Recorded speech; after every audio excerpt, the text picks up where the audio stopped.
chakaitika mukadzi uyu mwana wedu wokutanga mukadzi uyu akandichengetesa mwana asiri wangu ndikasvika pakubhadhariswa mombe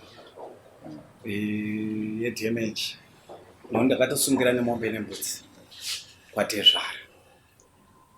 Ndakatozozviziva kuti mwana hasi wangu, mwana uyu atoroorwa, atova nevana 3. Ndaenda kuDNA, ndinotore neDNA panapa. Mati? Pane zvaitoitika. Pane zvaiitika zvakakonzeresa kuti ndisvike ipapo. Chechipiri, mukadzi uyu akabuda mubedroom 3 months. Kechi4 ndopa ndakazoenda naye kwavatete. Taenda kwavatete nobva anosvika achibudisa gupura achiti murume handichade. Saka tabva ikoko akasvika achituta zvinhu zvake zvese.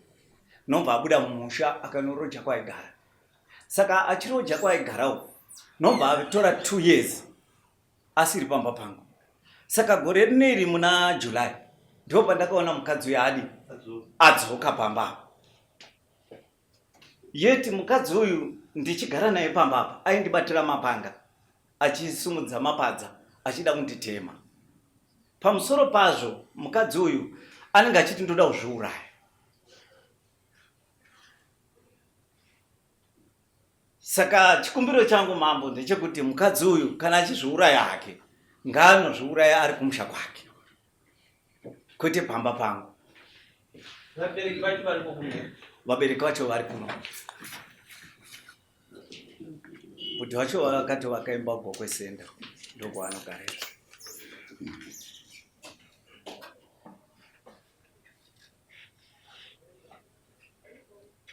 Saka adzoka kumba kwenyu munengo yakadii adzoka muna? Akauya muna July. Ende auya muna July kumba ugoromonzi kuri kunetsa mvura. Saka tinopuwa mvura next paboho. Saka tinopuwa 4 ma 20 liters atinopuwa per day. Saka iye akaona ndauya kumba ine anotora mvura yese iyai handiti achidira muchemba kusvika yapera. Zvokuti ndinotoenda kubasa inini ndisina kugeza, ndozonogeza kubasa. Hamuna umwe mukadzi jeje? Handina. Asi muri kupinda mese mumba? Aiwa, mukadzi akatondiramba kwavatete. Andora kudzoka kwakaita mumba imomo munongo wemumusha? Aiwa, anorara nemwana wake musikana waari kuti iye akadzokera kuzochengeta. Yeti iye paari kuti akadzokera mwana uyu, mukadzi uyu akaenda kuSouth Africa for 2 years. Akanoshanda kuSouth Africa achigara achiti ari kuripira vanasekuru vake mhosva yake yandisingazivi. Ende zvanga zvisina benefit kwandiri ini. Uyu mwana wakadzoka kuchengeta ndewe? Mwana wangu ane 13 years. Alright. Muno zvakachena uye maita chinhu chakangwara nekuti mose muri vagari vemuno munofanirwa kutongwa kuno.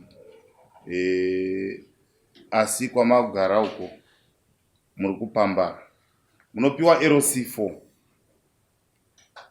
ramunonyoregwa moenda kucivil court ikoko mune bepa reLC4 zvinoita kuti uyu mukadzi uyu akwanise kunopiwa peace order kuti abve pamba.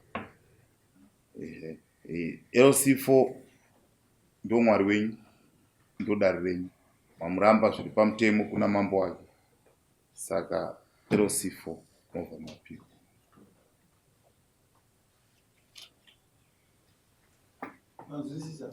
Ndazvinzwisisa. Saka tinotenda. Nokuti iyewo handiti musi wa2 ndo pakauya Samuel. Musi wa3 akabva amukira kuenda kuna clerk of court. Aenda kuna clerk of court akanosvika akanyoresa kuti inini ndinomurova, ndinomuharasa, ndinohuman affairs, ndinomuharasa, ndinomurova pamba ipapo. Saka akanofirisa mapepa protection order. Nobva magistrate agranda kuti aiwa anofanira kugara ipapo for 5 years. Yet ina handina kumushungurudza kwandoita. Aiwa zvinopikisiwa. Nema dates amunonotaura kudare kuti pakauya samoni akadaidzwa kudare akasainda so munozvipikisa. Hamungakwanisi kugara nemunhu wamusingadi muone rufu, hazvikwanisi. Dare rakagranta izvozvo nekuti ranga risina kuona magwaro enyu ekurambana. Imakadaidzwa kudare munofanirwa kuzviramba. Munozviramba nemutemo, vanokubatsirai vanhu kuti izvozvo mupindwe nemhiko. Tinotenda. It's okay.